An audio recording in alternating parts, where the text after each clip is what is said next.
2017 marks the 30th anniversary of John Rebus. Did you ever expect him to still be solving cases 30 years on? No, not at all. I mean, he was meant to be a one-off character, one book only. I happily went off after that book was published and did other things, spy novels and kind of techno thrillers, and then brought him back because my editor said he thought he was a good character. You know, 2 books, 3 books, I think I was about 4 books in, and I suddenly decided this guy's around for a while. The first Rebus novel, he died at the end of the first draft.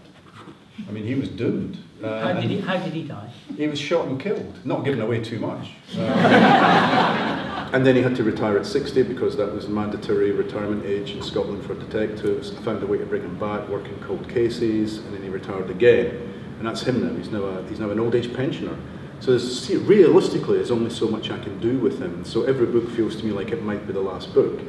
But you know, when I finish a book, suddenly I find something else that I can write about, and there seems to be room for one more book.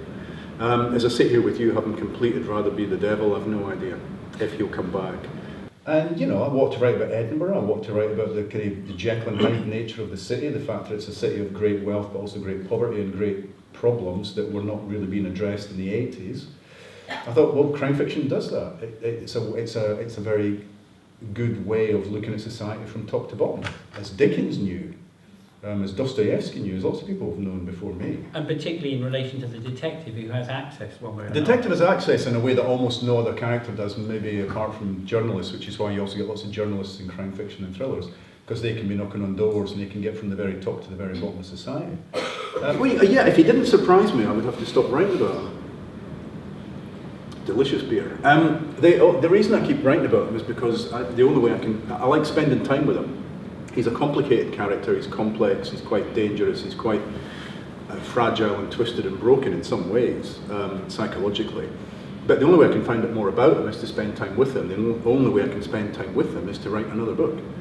And every time I write a book, he has evolved from the previous book. He's got a little bit older, his health might have changed, and all the baggage that he has picked up from the previous cases that he has worked on is all hanging around, all the ghosts of these victims and all the unsolved, the kind of, you know, the cases he worked at, he never quite managed to get the right result.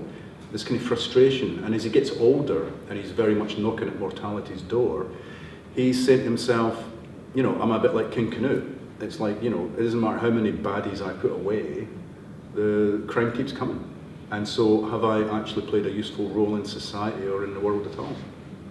But what I find interesting is how Rebus's view, particularly of Fife, where you grew up, and indeed where Rebus grew up, has changed. And in the first novel, we have this line, which I think is extraordinary for perhaps its sort of anger, how Rebus hated it all, this singular lack of an environment. It stank the way it had always done, of misuse, of disuse, of the sheer wastage of life.